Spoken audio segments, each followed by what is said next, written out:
একটা সময় ছিল ২ জন মেহমান বাড়িতে এলেও চিন্তায় পড়ে যেতাম ঠিকমতো আপ্যায়ন করতে পারবো তো। আলহামদুলিল্লাহ, আজকে আমি ১০০ জন মানুষের ইফতারের আয়োজন করতে যাচ্ছি। সকাল সকাল আমরা বের হয়েছি গ্রামের বাড়িতে যাওয়ার উদ্দেশ্যে, কারণ আজকে আমাদের গ্রামের মসজিদে ইফতার দেওয়ার কথা আছে।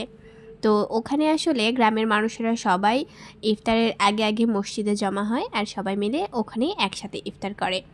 তো আমরা সকালবেলা উঠেই বের হয়েছি গ্রামে যাওয়ার উদ্দেশ্যে, যেহেতু কালকে আমাদের বাজারগুলো সব করা হয়ে ওঠেনি, এই জন্য আজকে একটু তাড়াতাড়ি যেতে হবে, গিয়ে আবার বাজারগুলো কমপ্লিট করতে হবে। এখানে এসে পড়েছি মহা জ্যামের মধ্যে।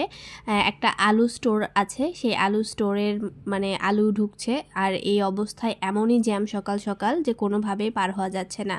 একেবারে ফাঁক ফোকর দিয়ে কোনো মতে আমরা বের হওয়ার চেষ্টা করছিলাম। একটা ভ্যানের স্কুপের সাথে আমার বোরখাটা বেঁধে ছিঁড়েই যাচ্ছিল আর কি, একটু ছিঁড়েই গেছে অবশ্য, ভাগ্যিস পড়ে যায়নি।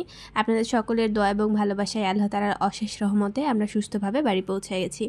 বাড়ি এসে দেখি বিশাল একটা ডেকচি বা ড্যাক কি বলা হয় জানি না, এটাকে রান্না করার জন্য নিয়ে আসা হয়েছে। আর আমার শ্বশুরমশাই এই আঙিনার মধ্যে একটা মাটির চুলা বানিয়েছে। এদিকে দেখি জোগাড়পাতি করা শুরু হয়ে গেছে, কারণ দুপুরের মধ্যে রান্নার লোক আসবে আর এই মাংসটা বাড়ি থেকে রান্না করে দিতে হবে। রান্নার জন্য যে লোককে আসতে বলা হয়েছে উনি শুধু তেহারিটা রান্না করবেন। আগে থেকেই বাড়িতেই এই জিনিসগুলো কেটে বেছে পরিষ্কার করে মশলাপাতি সব রেডি করে রাখতে হয়, আর মাংসটাকে রান্না করে রাখতে হয়। তারা শুধু এসে তেহারিটা রান্না করে দিয়ে যায়।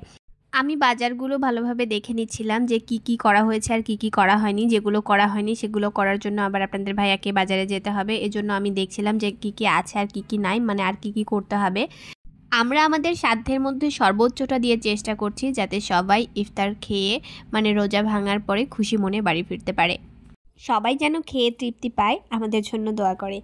ইফতার প্লেটের মধ্যে আমি প্রথমেই ফল রাখার চেষ্টা করছিলাম, কারণ সারাদিন রোজা রেখে ভাজা পোড়া জিনিসগুলো খেলে আমাদের আসলে শরীরটা ভালো নয়, বরং আরও খারাপ লাগে।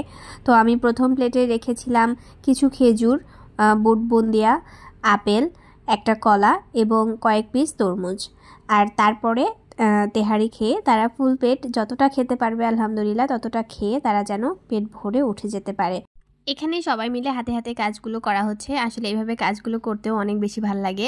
আমি মাংস কাটাকাটিতে একটু হেল্প করলাম, তারপরে আমার হাজব্যান্ড এখানে বুটগুলো ধুয়ে দিচ্ছে, আমার দাদি শাশুড়ি আর আমার যা মিলে অন্য কাজগুলো করছে, যেরকম মরিচের বোটা ছাড়ানো, শশা ছেলা, এই কাজগুলো করছে।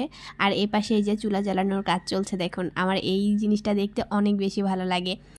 অন্য পাশে আমার শাশুড়ি মা এখানে ছোলা বুটগুলোকে ভালোভাবে মাখিয়ে নিচ্ছেন, এটা মাটির চুলাতেই বসিয়ে দেবেন। আর এখানে রান্না হচ্ছে, যেহেতু গরুর মাংস আমাদেরকে রান্না করতে বলা হয়েছিল, কিন্তু ওনারা আগেই চলে এসেছিলেন, এই জন্য গরুর মাংসগুলো ওনাদের ডেকের মধ্যেই রান্না করা হচ্ছে। এদিকে মাটির চুলায় মা ছোলা বুট সেদ্ধ বসিয়ে দিয়েছে। অন্য পাশে এই ফল ফ্রুটগুলো সব কেটে নেওয়া হচ্ছিল, কারণ ইফতারের সময় প্রায় কাছাকাছি চলে এসেছে। মোটামুটি 4টে সাড়ে 4টা বেজে গেছে, 5টার মধ্যে ইফতারগুলো সব মসজিদে নিয়ে যেতে হবে।